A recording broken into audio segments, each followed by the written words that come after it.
Hello, I'm Leslie Wilcox. Welcome to a series of education clips on service automation. Today I'm going to talk about automation and the future of work, the impact of automation in the period 2018 to 2027 in particular. In another clip I mentioned that there's an enormous fear about there being massive job loss as a result of automation.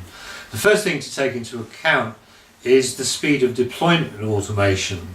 In an earlier clip I mentioned actually this is a very small market in terms of revenues, not likely to grow that big beyond $45 billion in 2024. So the speed of actual deployment may be slowing down what job loss there might be. So that's one factor to take into account. But we've got 8 factors that we think heavily qualify the fears of massive job loss as a result of service automation. The first one is it whole jobs lost?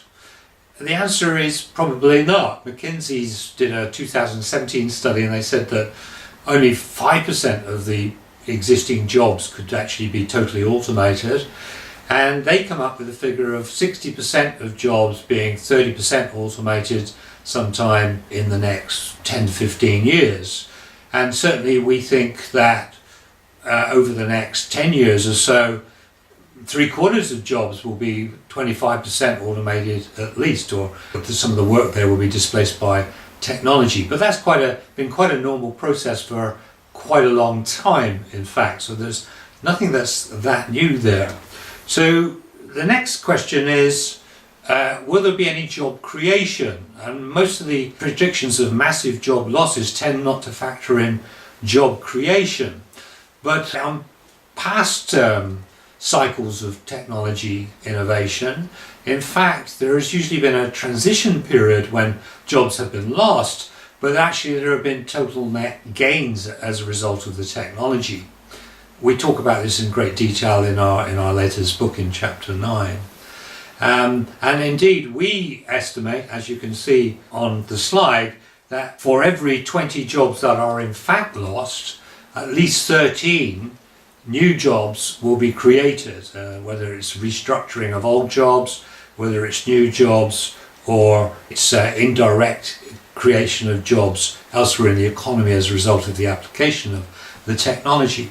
The next issue is there's a huge overbelief in the perfectibility of technology. Actually, when you talk to researchers on how much of human skill can be technologized or automated, I think one study assessed that there were 18 basic sets of skills, and it estimated that only 7 of those 18 could actually be automated any time in the future, and the other 11 would take some time in the next 50 to 60 years, if ever, to actually be automated. So there is this issue of how perfectible the technology is. There's also the issue of speed of adoption. I mentioned in another clip that organizations are not that ready to implement and deploy new technologies. They have such a legacy of other technologies and they have so many silos in their organizations that it's quite difficult to deploy these technologies speedily. And one estimate, looking at the past, it's taken 8 to 28 years to 90% optimize across the economies of the world a specific major technology. So it's not going to happen anytime soon, would be the point here.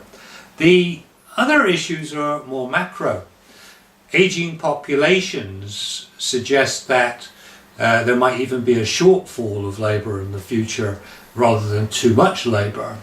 The other issue is economic growth targets. How are we going to meet economic growth targets when we might have skill shortfalls in certain areas that are vital to the economy? All these play out as meaning that service automation may not be replacing labour, replacing skill.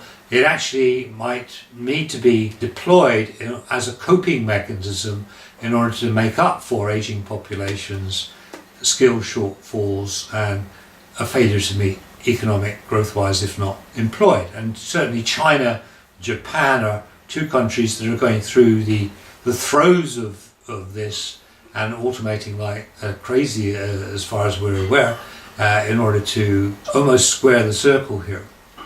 There are two other factors I would mention which are heavy qualifiers about predictions of heavy job loss. The first one I go into great detail in the book is about the actual dramatic increase in the amount of work to be done that is we are experiencing, although it's not been charted at all or researched. But certainly every time we go into an organization and we ask, why are you adopting cognitive automation or robotic process automation, the answer invariably is we've got so much more work to do this year than we had last year.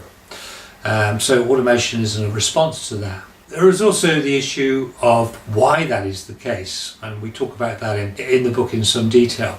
The eighth factor I'd mention as a major qualifier to heavy job loss is that virtually everyone underestimates the value that human beings and their skills bring to work.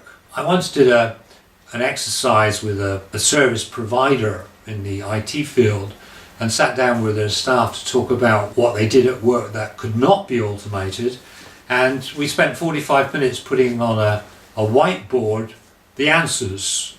And when you start thinking about it, there are indeed many things that cannot be automated. Leadership, empathy, social interaction, tacit knowing, experience, insight, the ability to bring information from disparate sources and put it together, the ability to operate composite skills, to switch from one thing to another very, very quickly at no real cost, just to mention a few. So we fatally underestimate our real skills. And actually this leads into another point, which is in the future we don't need just to develop what are called STEM skills, science, technology, engineering and math skills. We still need to rely in the future on our distinctive human skills, and we need to develop those, including critical thinking, leadership, empathy, the ability to interrelate with people, these sorts of skills. We need to develop those as much as we do these major scientific, technology, engineering, math skills. And our education systems need to reflect that in what they bring to students.